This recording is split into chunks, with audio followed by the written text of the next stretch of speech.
Hi guys, this is Max here, back again with hopefully another great political video, and today we're going to take a look at the 1992 presidential election. This will be another alternate history video, or more like of a historical analysis video, because we're going to take a particular look at the presidential run of Ross Perot. Now, first and foremost, I'd like to say that I'm a big fan of Ross Perot.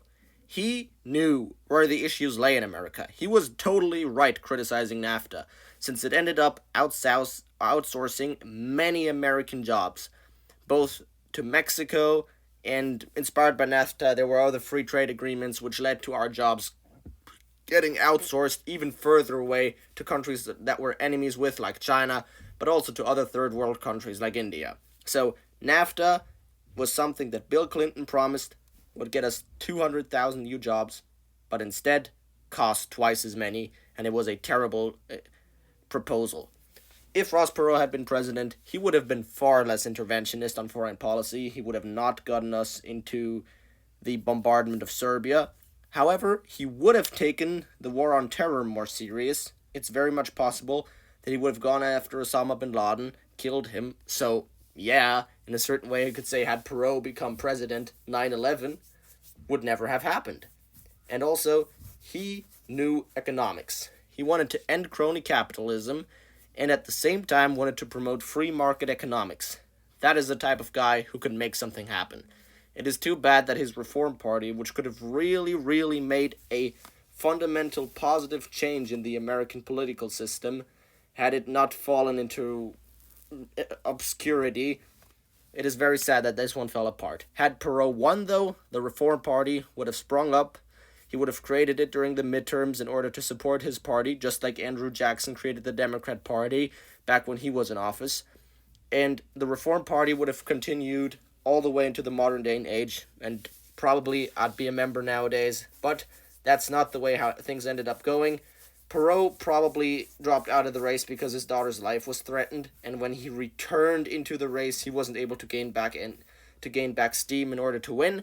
However, for this video, we're going to assume that he did not drop out of the race and that he had the necessary support to win the election of 1992 and become the first independent elected president since George Washington. John Tyler was technically also an independent, but he was never elected, so that doesn't really count. Here in this map, we see where Ross Perot did best and where he did worst, that being Mississippi. In the South, he didn't really have a whole lot of support, but he did all across the country in a fairly consistent rate, more so in rural America than urban America.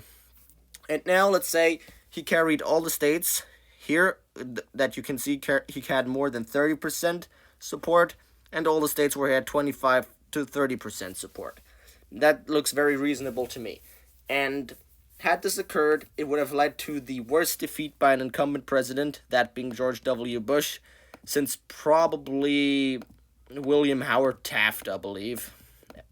Well, some people say this election would be very similar to the election of 1912 because Ross Perot did attract many Republicans to vote for him, and, well, that could have led to Perot essentially being a spoiler and causing Bush the election, and there are some reasonable arguments that can be made in favor of that.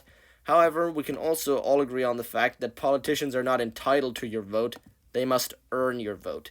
And if people choose Ross Perot over George W. Bush, then they simply made their choice, and Perot was not being a spoiler, Bush merely failed to win. Now, what do we have here? Yeah, then there will be Ohio and Florida. And there we go.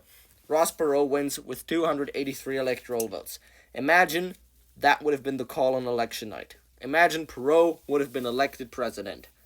What a wonderful night that could have been. What could have happened had he won? Well, I already pointed out one of the biggest highlights.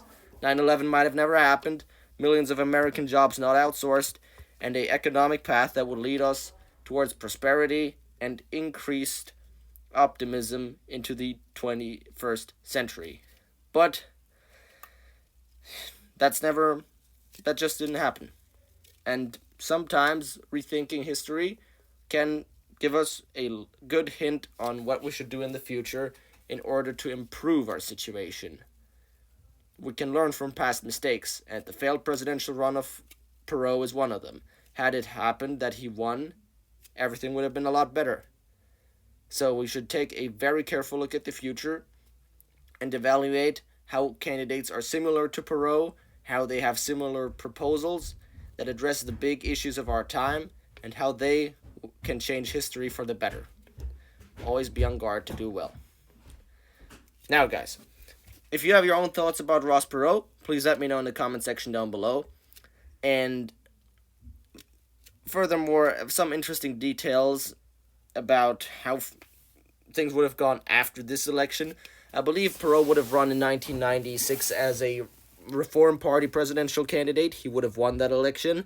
And in 2000, I actually believe that the Reform Party would have nominated Donald Trump as their presidential candidate, because at the time, believe it or not, Trump was pushing for more gun control and free health care, and he had a political mixture of very liberal and somewhat conservative ideas, like strengthening border securities and standing up to foreign powers.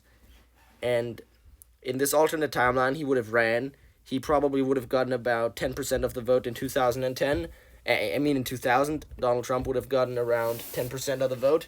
He would have not carried any electoral votes. John Kerry would have probably run for the Democrats and George Bush for the Republicans, which would have caused Bush to win.